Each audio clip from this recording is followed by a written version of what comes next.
제가 편평사막이 진짜 많이 제거해 봤는데 정말 보수적으로 계산을 해서 뭐 한 달에 한 100개, 이 편평사막 환자분들 100개, 200개 가진 분들 되게 많으시거든요. 근데 그런 분들 한 분을 한 달에 치료했다고 생각해서 1년이면 1200개죠. 그리고 제가 지금 17년 차니까 1200 곱하기 17 하면 2만 개가 넘을 것 같아요. 안녕하세요. 생기한의원 박치영 한의사입니다. 얼굴에 발생하는 피부 질환이 굉장히 다양하게 있는데요.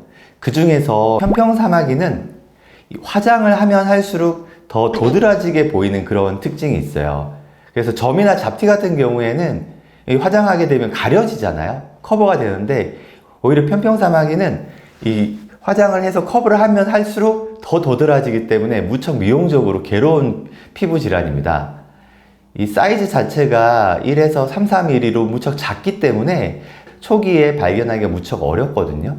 그리고 색깔은 살색에서 갈색, 검은색까지 굉장히 다양한데 오래될수록 색깔이 점점 검어지면서 탁해지는 그런 느낌이 있습니다.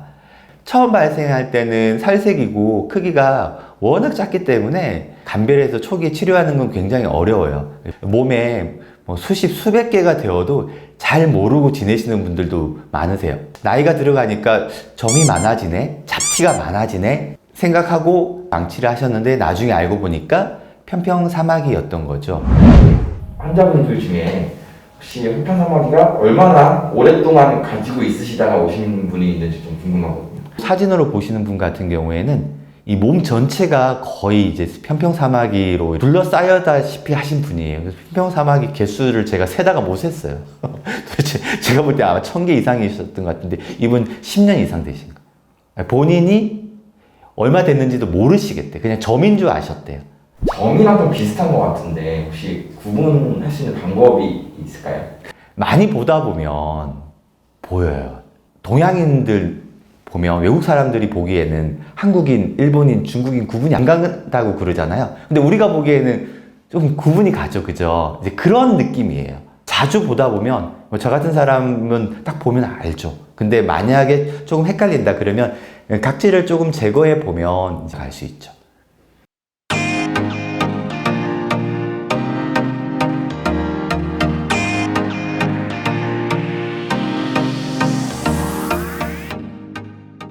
편평사마귀는 얼굴이나 목 이런 부위에 잘 생기죠. 얼굴에서도 눈, 입술, 코, 콧구멍 안에 생기기도 하고요. 두피랑 얼굴 피부가 만나는 이런 곳들, 관자놀이, 안경 이런 부분을 손이 많이 가잖아요. 이런 부위에 많이 발생하고요. 심해지게 되면 등이나 팔, 가슴, 다리, 전신으로 이렇게 수백 개씩 퍼지게 되는 겁니다. 편평사마귀의 원인은 HPV 바이러스에 의해 발생합니다. 특히 3번, 10번, 28번, 49번 바이러스에 의해서 주로 발생하는 것으로 알려져 있고요. 편평사마귀는 얼굴에 다양한 피부 질환과 합병해서 발생하는 경우가 많아요. 여드름은 경험해 보셨잖아요. 이 여드름이 발생해서 여드름을 자주 짜거나 여드름을 만지는 이런 과정에서 편평사마귀가 발생할 수 있고요. 얼굴에 발생하는 모낭염, 얼굴 아토피나 얼굴 지루성 피부염 이런 피부 질환이 있는 분들이 아무래도 얼굴 피부를 만지면서 사마귀 바이러스가 감염될 확률이 높기 때문에 편평사마귀가 이런 질환들과 함께 합병해서 발생하는 경향이 있습니다. 그래서 얼굴에 상처를 안 만드는 것이 굉장히 중요해요. 습관적으로 얼굴 자주 만지시는 분들 있죠. 나는 얼굴 만지는데 상처는 안 발생해 이렇게 생각하실 수도 있잖아요. 그렇지 않아요.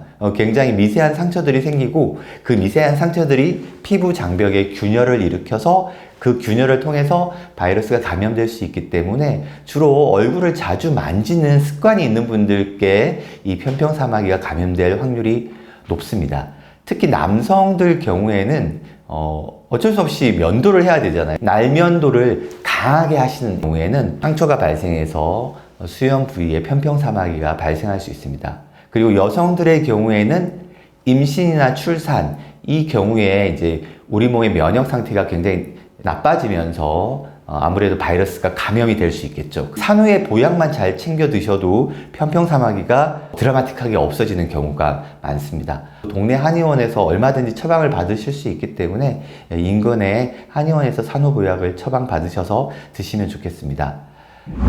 이거 발견하면 노벨상의 명예와 부를 동시에 얻을 수 있을 텐데 참 안타깝습니다. 저도 많이 노력을 해봤는데 편평사마귀의 원인 바이러스를 없애는 방법이 없어요. 근데 이거를 하나하나 제거하는 방법은 있어요. 레이저 치료예요. 지지는 거죠. 강한 열 자극을 줘가지고 그러면 좀 상처는 발생하지만 딱지가 형성되고 떨어지면서 제거가 되는 거죠.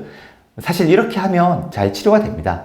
근데 또 재발이 잘 되겠죠. 그래서 이제 한의원에 편평사마귀 치료하시러 오시는 분들이 많으세요.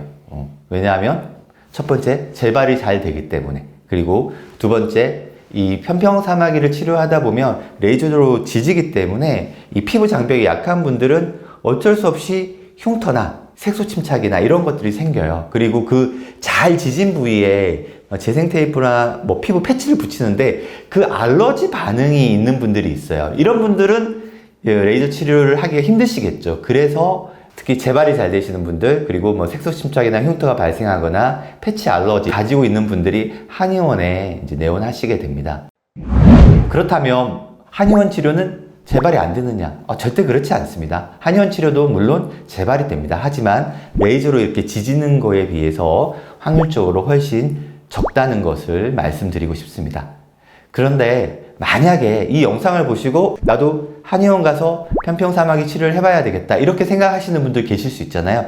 그런데 한의원 치료는요, 한두 번의 시술로 편평사마귀를 제거하지 않아요. 그래서 한두 번의 시술로 눈에 보이는 편평사마귀를 확 줄이고 싶다, 제거하고 싶다 이런 분들은 한의원 오시면 안 돼요. 피부과에서 레이저 치료하시는 것이 빠릅니다.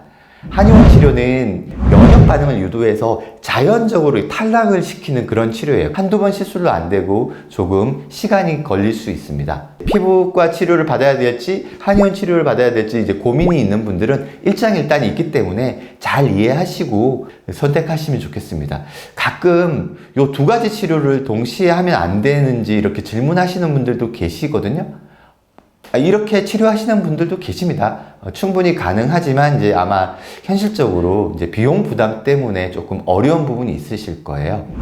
편평사마귀 예방법 첫 번째, 일단 사마귀가 의심된다 그러면 무조건 안 만지셔야 됩니다. 그 주변 피부를 문지르거나 꼬집거나 긁어서는 안 됩니다. 미세한 스크래치도 안 생기게 조심하셔야 돼요. 그리고 두 번째, 사마귀를 만졌잖아요. 그 손으로 다른 피부 안 만지시는 거예요. 바로 비누로 깨끗이 씻어 주셔야 돼요. 그리고 세 번째, 제가 이전에 영상 올린 게 있는데요. 그 링크 제가 댓글로 달아드릴게요. 율무팩 하시는 거예요. 이 율무팩은 사마귀 자체를 제거하는 데도 도움이 되지만 또 사마귀 치료 이후에 재발 방지를 위해서도 무척 도움이 됩니다. 그리고 네 번째는 여드름이나 모낭염 다른 이제 피부 질환이 있다면 이 피부 질환을 잘 관리하고 치료하는 게 중요해요. 2차적으로 편평사마귀가 발생될 수 있기 때문에 이런 이제 여드름 모낭염 치료를 잘 관리하는 게 중요하고요.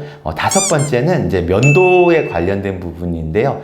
전기 면도기를 추천드리는데 날을 교환하기가 힘들어요. 그래서 날 면도기를 자주 교환을 해 주시면서 가볍게 사용하시는 이 방법 중에 조금 상처가 덜 나고 청결하게 관리할 수 있는 방법을 선택하시면 좋겠습니다.